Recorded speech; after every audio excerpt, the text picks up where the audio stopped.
नमस्कार, मेरा नाम है रवि। आपका स्वागत करता हूं अर्थवर्धन चैनल में।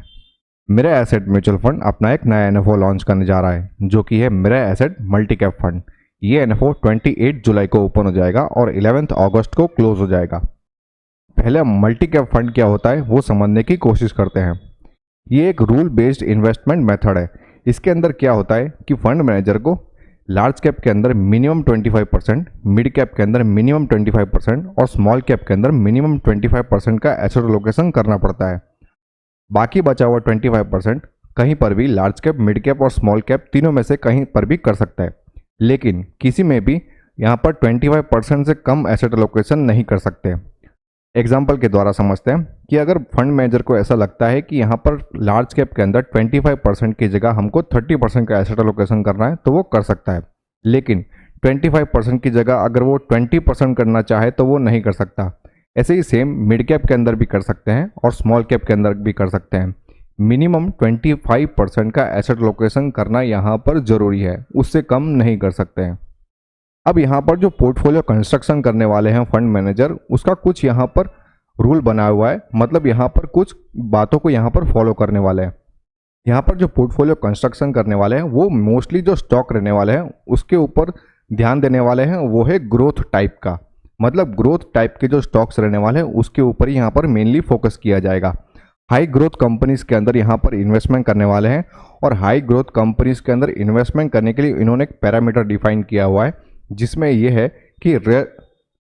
है कि रिटर्न ऑन इन्वेस्टमेंट जो है वो 12% से लेके 15% तक का होना चाहिए लास्ट 5 से लेके 10 साल के अंदर।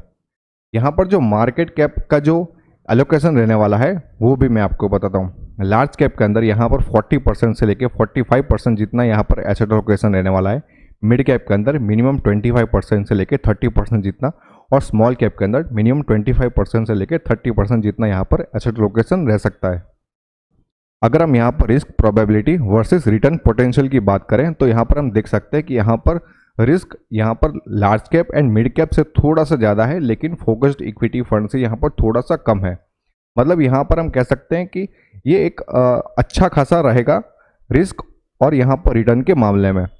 मतलब यहाँ पर रिस्क तो रहेगा और साथ में यहाँ पर रिटर्न भी अच्छा निकल के आ सकता है।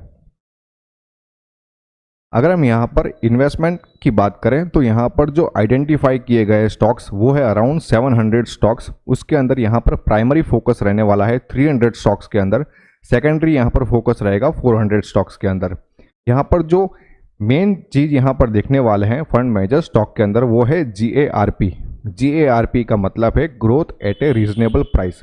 कोई भी ऐसा स्टॉक हो जिसमें अब ग्रोथ होना बाकी है, मतलब ग्रोथ अभी पोटेंशियल बाकी है, तो उसके अंदर इन्वेस्टमेंट करने वाला है। डीप वैल्यू का भी यहाँ पर एनालिसिस किया जाएगा और कुछ नए आइडियाज़ है जिसके ऊपर भी यहाँ पर फोकस करेंगे। कोई ऐसा सेक्टर है जो बहुत ही शानदार चलने वाला है, उसके अंदर जो अंडरलाइंग स्टॉक्स है उसके ऊपर भी यहाँ पर ध्यान देने वाले हैं। मेरा एसेट मल्टी कैप फंड, अगर इसके एनएफओ डेट्स की बात करें तो ये एनएफओ 28 जुलाई को ओपन हो जाएगा और 11 अगस्त को क्लोज हो जाएगा। इस फंड का बेंचमार्क रहने वाला है निफ्टी 500 मल्टी कैप 50 25 25 TRI, और इस फंड का एग्जिट लोड रहेगा 1% फॉर 1 ईयर।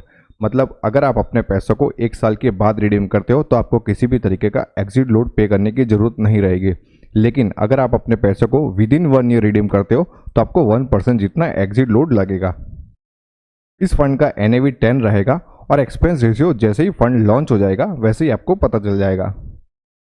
ये एक ओपन एंडेड कैटेगरी का फंड रहने वाला है, मतलब आप इस फंड के अंदर कभी भी अपने पैसों को इन्वेस्ट कर सकते हो और कभी भी अपने पैसों को रिडीम कर सकते हो। ये रेगुलर और डायरेक्ट दोनों ही मोड में अवेलेबल रहेगा। इसमें ग्रोथ और डिविडेंड दोनों ही ऑप्शंस देखने को मिलेंगे। अगर आपको अपना इन्वेस्टमेंट स्टार्ट करना है तो आप SIP, लमसम, HWP या स्ट्रिप चारों में से किसी भी मोड में अपना इन्वेस्टमेंट स्टार्ट कर सकते हैं। मिनिमम इन्वेस्टमेंट की बात करें तो लमसम मोड में 5000 रुपीज़ आप अपना इन्वेस्टमेंट स्टार्ट कर सकते हो, या फिर अगर आपको अपनी SIP स्टार्ट करनी है तो मात्र 1000 रुपीज़ पर मंथ से आप अपनी SIP स्टार्ट कर सकते हो।